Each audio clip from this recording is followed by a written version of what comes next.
Olá, seja bem-vinda, seja bem-vindo à nossa análise aprofundada aqui no The Deep Dive. Hoje o material é bem interessante. Uma lista, sabe? Com as 25 perguntas que mais aparecem em entrevistas para engenheiro de dados AWS. Foi tirada de um vídeo que está circulando e, assim, é uma área super concorrida, né? Então, sacar o que as empresas estão perguntando é chave. Bora destrinchar isso. A ideia hoje é fazer quase uma simulação, sabe? Passar por essas perguntas como se fosse a dinâmica da entrevista mesmo, para a gente entender o que realmente importa saber sobre engenharia de dados lá na nuvem da AWS. Com certeza. Olha, em Cloud Computing, a UNG, especialmente na AWS, ter esse domínio é o que faz a diferença, né, para um candidato. O legal dessa lista é que ela vai, tipo, desde o básico mesmo, como é que funcionam os pipelines, onde guardar os dados, até umas coisas mais avançadas, tipo processar dados em tempo real, lidar com IoT, migrar sistemas legados e até um pouco de machine learning. E claro, né, segurança, boas práticas, isso aí sempre cai. É um ótimo mapa do que o mercado está de fato buscando. Perfeito. Então vamos nessa. Vou lançar aqui algumas das perguntas mais representativas dessa lista e a gente vai explorando as respostas e o porquê delas, né? Com base no que a fonte traz. Vamos começar pelo começo, então. Pipelines de dados. Uma pergunta, assim, fundamental que sempre aparece é: quais são os componentes-chave do AWS Data Pipeline? O que a fonte diz sobre isso? Certo. O AWS Data Pipeline, ele funciona, imagina, como um maestro, sabe? Para orquestrar esse fluxo de dados. Os componentes essenciais que a fonte destaca são, primeiro, as fontes de dados. De onde vêm os dados? Pode ser o S3, que é o grande repositório de objetos, pode ser o DynamoDB, que é no SQL, ou o RDS para bancos relacionais. Depois tem as atividades. São as ações, né? O que fazer com esses dados? Mover, transformar, processar. Tem também o agendamento, para definir quando isso roda, de hora em hora, diário, você define. E, claro, o monitoramento, para saber se está tudo correndo bem, né, se deu algum erro. O pulo do gato que a fonte menciona é que ele se integra com outros serviços bem poderosos, tipo o EMR, para processar Big Data com Spark, Hadoop, ou o Lambda, para rodar código sem servidor. Isso permite escalar o processamento, sabe? Conforme a necessidade. Essa modularidade que dá flexibilidade para diferentes cenários. Faz todo sentido. E não adianta só mover o dado, né? Tem que garantir que ele chegue certo do outro lado. Esse me leva a outra pergunta essencial da lista. Como você garantiria a qualidade e integridade dos dados em um pipeline? Isso aí parece crítico, né? Nossa, absolutamente crítico. A fonte aponta para uma abordagem em várias camadas. Não é só checar lá no final, sabe? Primeiro, implementar validações em diferentes etapas do pipeline. Isso inclui checar se o formato dos dados, o esquema, está correto, se os valores estão dentro das regras que a gente espera, as restrições. A sugestão é usar ferramentas como o AWS Glue, que tem funcionalidades para isso, ou até funções Lambda customizadas, para verificações mais específicas. E aí, disparar alertas se algo estiver fora do padrão. Outro ponto-chave, linhagem de dados, o Data Lineage.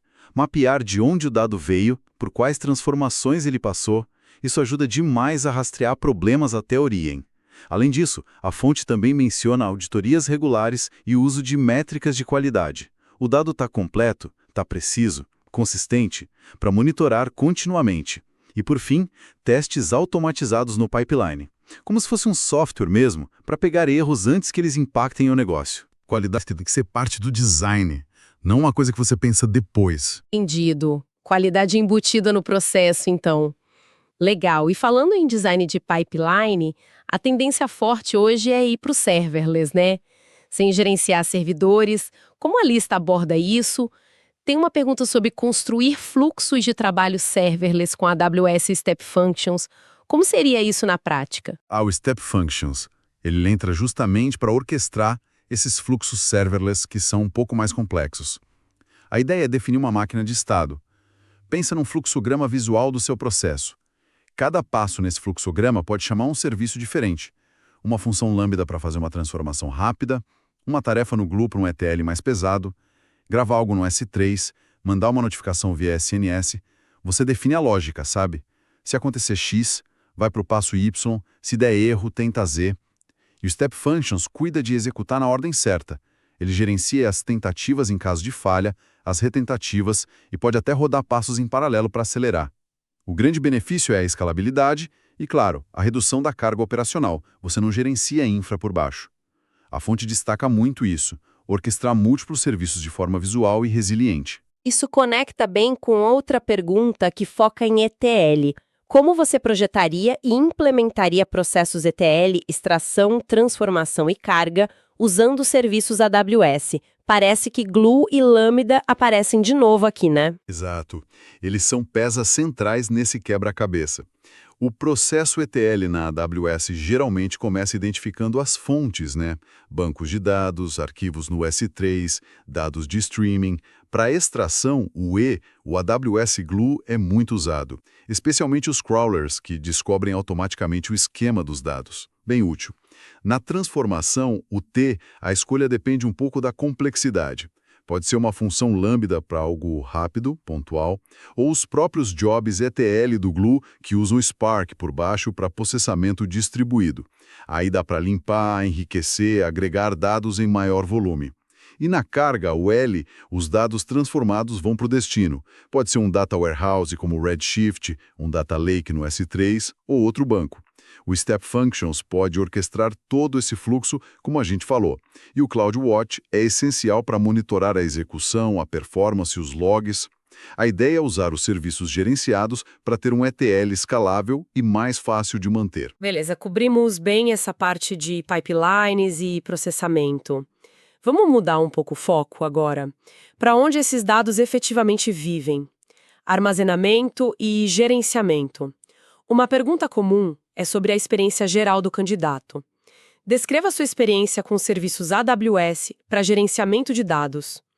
O que a fonte geralmente agrupa aqui como resposta esperada? Olha, a resposta padrão que a fonte sugere, ela abrange os pilares do ecossistema de dados da AWS, né?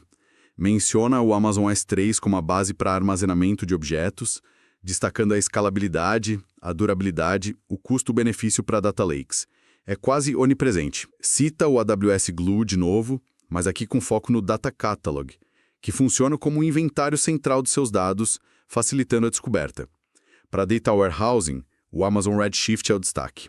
Ele é otimizado para consultas analíticas complexas em grandes volumes. Para bancos de dados operacionais, a experiência cobriria o RDS, bancos relacionais como Postgres, MySQL e o DynamoDB, o NoSQL, chave-valor para alta performance e escala. E claro, ferramentas de monitoramento como CloudWatch e orquestração como Data Pipeline ou Step Functions, como a gente viu, para garantir que tudo funcione direitinho. A resposta demonstra familiaridade com o portfólio principal. Falando em Redshift, ele aparece bastante mesmo.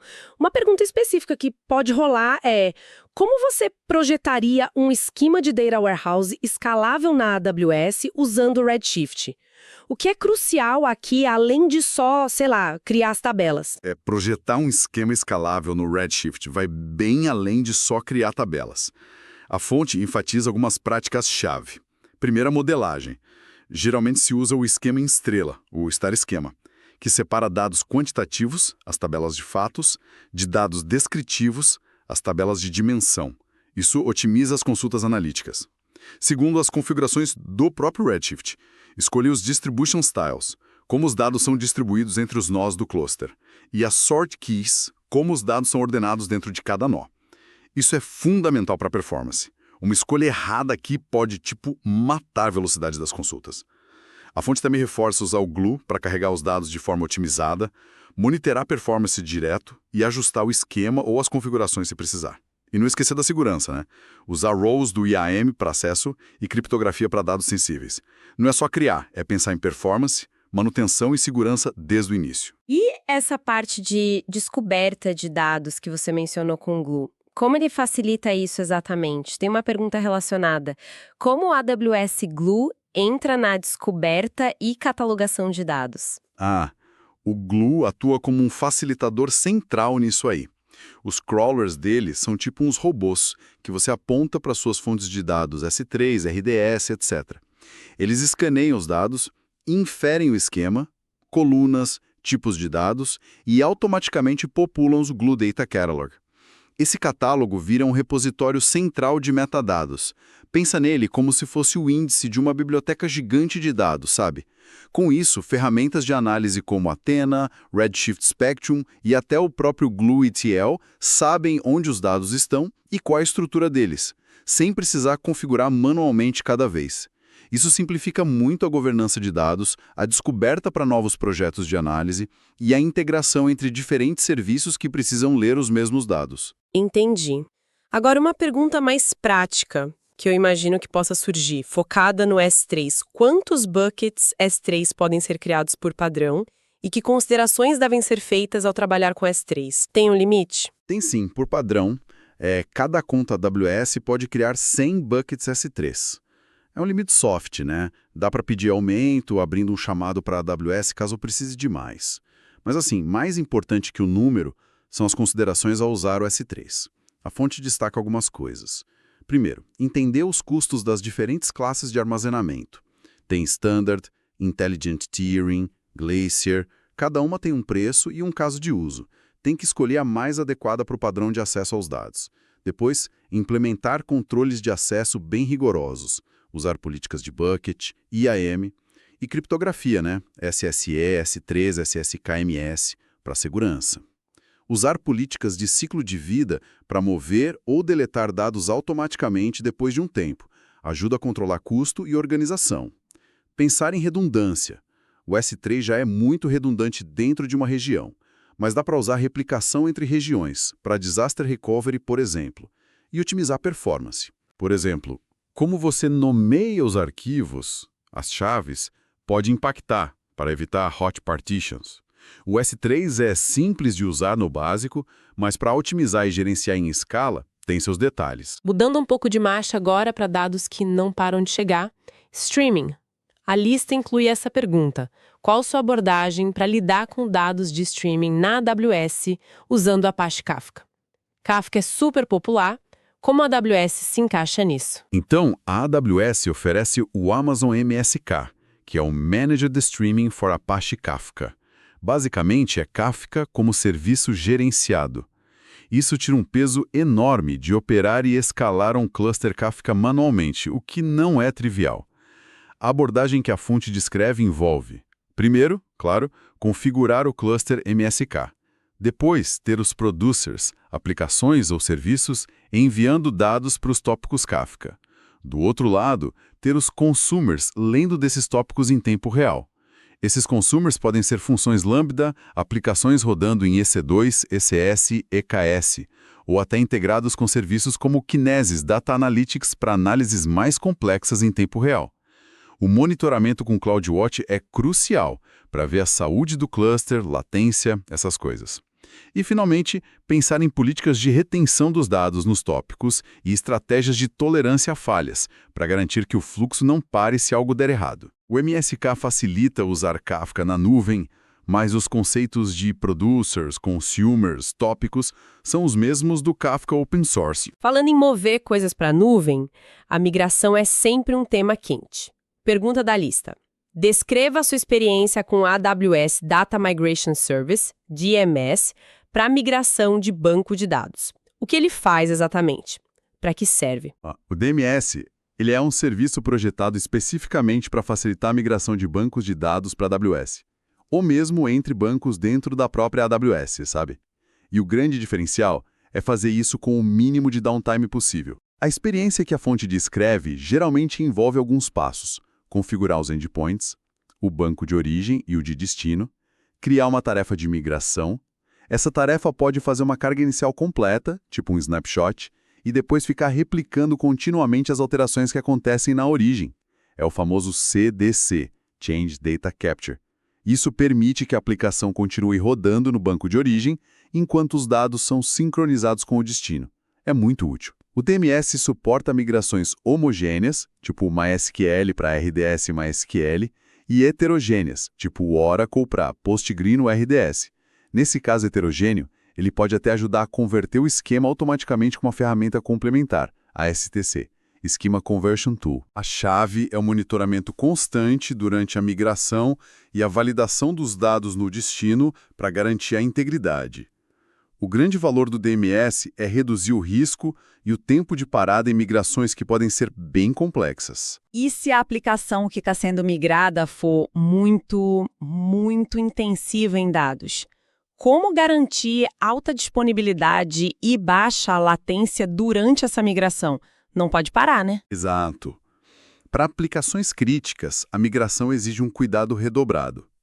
A fonte sugere uma combinação de estratégias. Primeiro, usar implantações multi-AZ, múltiplas zonas de disponibilidade, para o banco de dados de destino no RDS ou outros serviços. Isso já garante um failover automático se uma zona falhar. Essencial. Usar load balancers para distribuir o tráfego da aplicação entre múltiplas instâncias. Se a conexão entre o ambiente local e a AWS for um gargalo, aí talvez usar o AWS Direct Connect, que é uma ligação dedicada e de baixa latência, para acelerar o acesso a dados que são lidos com frequência, implementar caching com serviços como o Amazon Elasticcache, Redis ou Memcached, gerenciados. Usar a AWS Auto-Scaling para que a aplicação possa escalar automaticamente para lidar com picos de carga durante a transição e, crucialmente, realizar testes rigorosos, testes de performance, de failover, antes, durante e depois da migração, para identificar e corrigir gargalos. É uma abordagem com várias frentes, não tem uma solução única. Entendi. E no pior cenário possível, um desastre. A lista tem uma pergunta bem específica com números. Quais serviços AWS você usaria para implementar um plano de recuperação de desastres DR com RPO de 5 minutos e RTO de 1 hora? RPO e RTO são as métricas-chave aqui, né? Explica rapidinho. Isso. RPO e RTO são fundamentais em DR. RPO, Recovery Point Objective, é o máximo de perda de dados que você pode tolerar. No caso, 5 minutos. Ou seja, no máximo você perderia os últimos 5 minutos de dados. RTO, Recovery Time Objective, é o tempo máximo que o sistema pode ficar fora do ar até ser recuperado. No caso, 1 hora. Para atingir esses objetivos, que são bem agressivos, a fonte sugere um conjunto de serviços. Para os bancos de dados, usa RDS com multi-AZ para o failover rápido e backups automáticos bem frequentes. Talvez até snapshots a cada 5 minutos, dependendo do banco e do custo, para garantir o RPO. Para dados no S3, habilitar versionamento para recuperar arquivos deletados ou sobrescritos e replicação cross-region, copiar os dados para outra região geográfica automaticamente. Usar o AWS Backup para gerenciar e automatizar essas políticas de backup de forma centralizada. Facilita bastante. Para redirecionar o tráfego rapidamente, se a região principal falhar, usar o Amazon Route 53 com health checks e políticas de failover de DNS. E, para recriar a infraestrutura rapidamente na região de DR, usar a AWS CloudFormation ou Terraform. É a infraestrutura como código.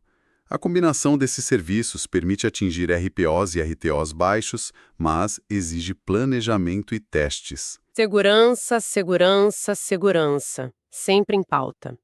Como implementar as melhores práticas de criptografia de dados na AWS? O que a fonte recomenda como essencial? Criptografia fundamental, não tem jeito. E a AWS oferece várias ferramentas para isso.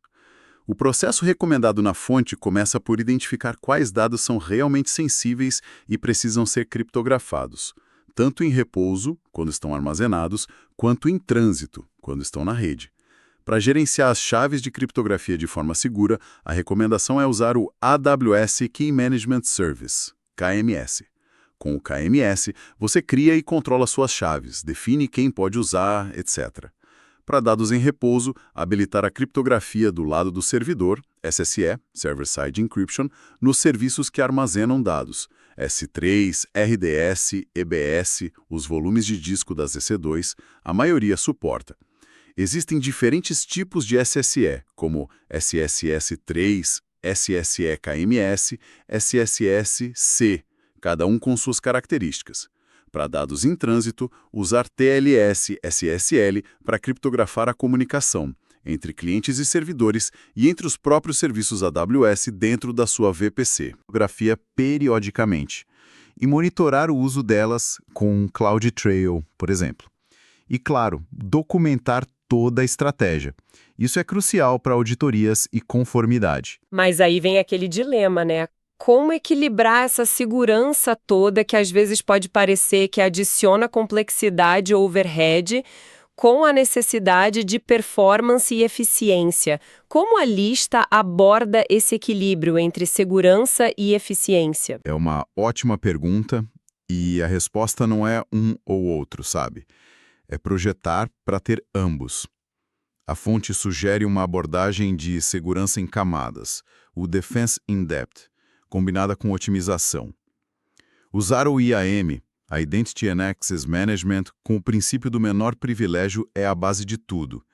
Dar apenas as permissões estritamente necessárias para cada usuário ou serviço. Isso limita o estrago se algo der errado. Isolar a rede com VPCs, Virtual Private Clouds, subredes, Securities Groups, Network ACLs, criar barreiras.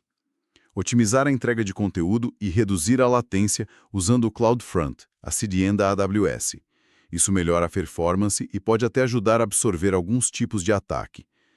Usar a criptografia essencial, como a gente falou, hoje em dia, na maioria dos casos, o impacto na performance é mínimo, quase desprezível, por causa do hardware dedicado que a AWS tem. E aproveitar os serviços gerenciados como Lambda, Fargate, RDS. Eles cuidam de muita da segurança e da escalabilidade da infraestrutura por baixo. Isso permite focar na aplicação e reduz o overhead operacional. O design inteligente busca essa sinergia, não um compromisso. Para alguns cenários mais específicos que a lista traz. São quase mini desafios de arquitetura. Por exemplo, projetar uma infraestrutura web escalável e segura que aguente picos de tráfego e ataques DDoS. Essa é uma arquitetura clássica da AWS, né? Sim, um cenário bem comum, um padrão de arquitetura na AWS. A solução padrão, descrita na fonte, envolve alguns componentes-chave. Um Elastic Load Balancer, o LB, na frente, para distribuir o tráfego que chega. As instâncias EC2 da aplicação rodando dentro de um Auto-Scaling Group. Para quê? Para escalar horizontalmente, adicionar ou remover instâncias automaticamente conforme a demanda aumenta ou diminui. O CloudFront, para servir conteúdo estático, imagens, CSS, JS, e até dinâmico de forma rápida e global usando a rede de cache da AWS. Para proteção contra ataques, o AWS Shield. O nível Standard já vem habilitado por padrão e protege contra DDoS mais comuns. O Advanced é pago e oferece mais proteção e suporte. E o AWS Web Application Firewall.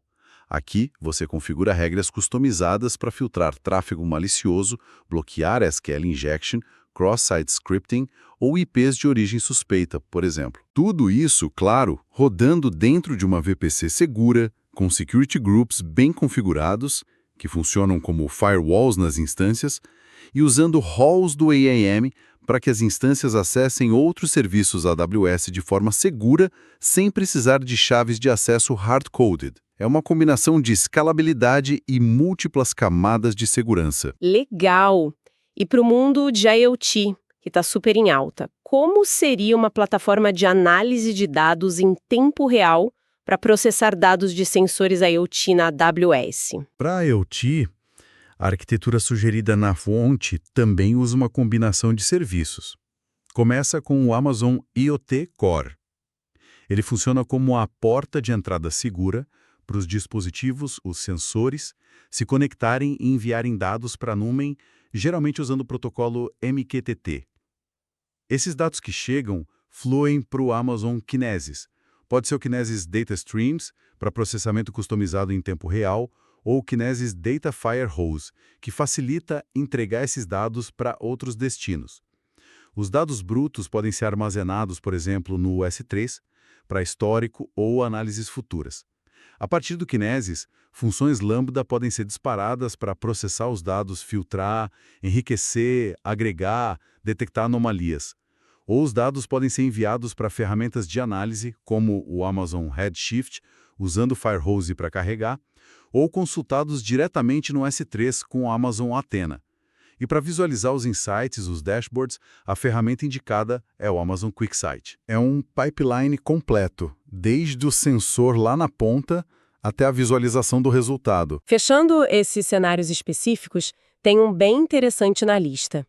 Implementar um sistema para detectar e prevenir comentários falsos de usuários em escala. Como a AWS poderia ajudar nisso? Parece complexo. Pois é. Esse bem é desafiador porque você aprendeu algumas coisas em escala, né? Eu aprendi a implementar algumas coisas em escala, mas como lidar com usuários que são fake, né?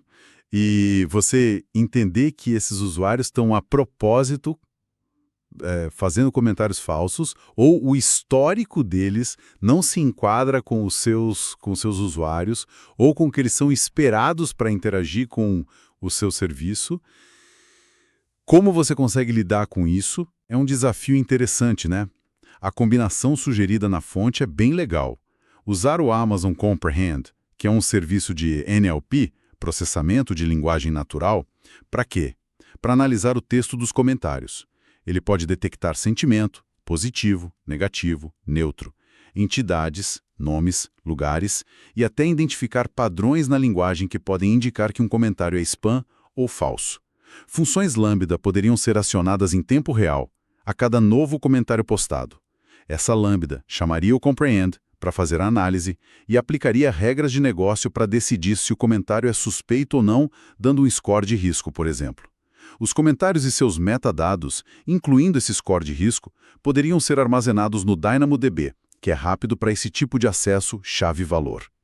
O Amazon SNS, Simple Notification Service, poderia ser usado para mandar alertas para moderadores humanos revisarem os comentários de alto risco. E lá na camada de entrada, antes mesmo do comentário chegar na aplicação, o AWF poderia ajudar a bloquear bots conhecidos ou tráfego vindo de IPs suspeitos. É uma mistura de inteligência artificial, NLP, processamento serverless e segurança na borda. Muito bom.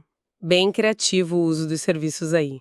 Saindo um pouco desses cenários específicos, vamos para perguntas mais gerais sobre a AWS e o trabalho do engenheiro de dados. Uma delas é: o que diferencia a AWS de outros provedores de nuvem em termos de capacidade de engenharia de dados? Qual a visão que a fonte apresenta sobre isso? Olha, a fonte geralmente destaca alguns pontos fortes da AWS nesse campo específico de dados. A amplitude e profundidade dos serviços é um deles. A AWS tem uma ferramenta específica para quase toda necessidade que você possa imaginar em engenharia de dados. Glue, EMR, Kinesis, Redshift, Lakeformation, Athena, QuickSight, a lista é longa. A integração entre esses serviços costuma ser muito boa. Eles conversam bem entre si, o que facilita construir pipelines complexos que usam vários deles. A escalabilidade é a infraestrutura global da AWS. Isso permite lidar com volumes massivos de dados e atender usuários no mundo todo com baixa latência e alta disponibilidade. E o ecossistema maduro. Tem muita documentação, muitos parceiros, uma comunidade de usuários gigantesca. Isso ajuda muito na hora de aprender, resolver problemas, encontrar soluções. Claro, né? Outros provedores como o Google Cloud e Azure também têm suas forças e ótimos serviços de dados, mas a AWS geralmente é reconhecida por essa combinação de variedade de serviços, maturidade e escala nesse domínio. E com amplos serviços e tudo mudando tão rápido, como é que um engenheiro ou engenheira se mantém atualizado? A lista pergunta: como você aborda o aprendizado de novas ferramentas ou serviços AWS? Qual seria uma resposta sensata? A resposta padrão, e acho que a mais realista, enfatiza a aprendizagem contínua. Não tem como parar de estudar nessa área. Isso envolve algumas práticas. Primeiro, ler a documentação oficial da AWS. É vasta, mas é a fonte primária. E os white papers também são ótimos para entender conceitos mais a fundo. Praticar. Usar a conta Free Tier da AWS para experimentar os serviços. Fazer pequenos projetos. Não adianta só ler. Participar de comunidades online, fóruns como o da própria AWS ou o Stack Overflow, grupos de usuários locais ou online. Trocar ideia com outras pessoas é fundamental. Acompanhar webinars, os blogs oficiais da AWS e os eventos, principalmente o reInvent, que é onde anunciam as novidades. Fazer cursos online, seja da própria AWS ou de plataformas de terceiros. E buscar certificações. Elas ajudam a estruturar o conhecimento e dão uma meta. Não tem bala de prata, sabe? É uma combinação de estudo teórico, muita prática e interação com a comunidade para se manter relevante. Perfeito.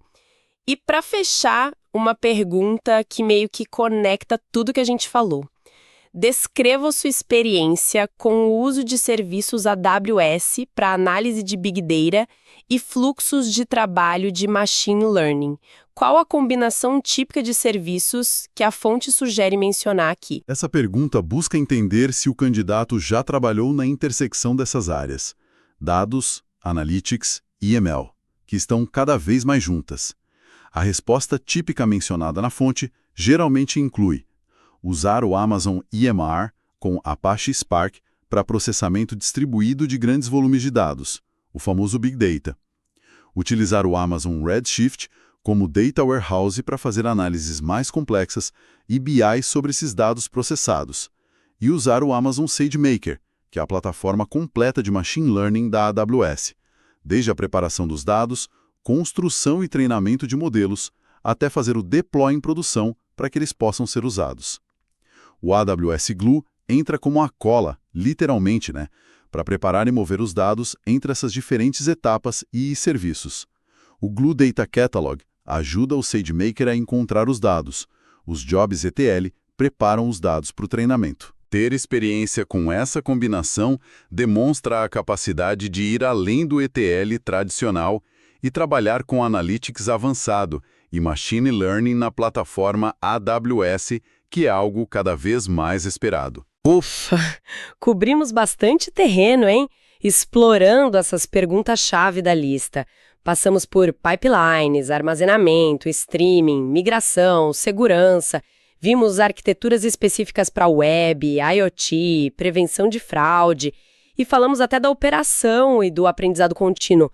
Fica muito claro que o leque de habilidades esperado de um engenheiro de dados AWS hoje é, bem amplo e profundo mesmo. Exatamente. O que essa análise das perguntas revela, no fundo, é a necessidade de um conhecimento integrado. Não basta dominar um serviço isolado, tipo ser o expert só em Redshift. É preciso entender como combinar S3, Glue, Lambda, Kinesis, Redshift, SageMaker, EMR e tantos outros, para criar soluções que sejam não só funcionais, mas que também sejam robustas, seguras, escaláveis e, importante, com custo otimizado. O pensamento arquitetônico, a capacidade de escolher a ferramenta certa para cada problema e essa adaptação constante às novidades são essenciais nesse papel. E isso deixa uma reflexão interessante para quem está nos ouvindo, né? A gente viu a conexão forte com Big Data e Machine Learning agora no final, com a evolução constante da AWS, e especialmente com inteligência generativa e outras tecnologias se integrando cada vez mais aos serviços de dados. Como será que vai ser o dia a dia e as responsabilidades desse profissional daqui a 5 anos? O que mais vai ser esperado além do que essas perguntas já cobrem hoje? Fica aí uma coisa para a gente pensar. Bom, chegamos ao fim da nossa simulação de entrevista e da nossa análise. Foi uma ótima forma de mapear o que é essencial no mundo da engenharia de dados na AWS atualmente, usando essas perguntas como guia. Esperamos que essa conversa tenha sido útil, seja para quem está se preparando para uma entrevista de verdade, ou só para entender melhor esse cenário tecnológico que não para de mudar. Muito obrigada pela companhia nessa exploração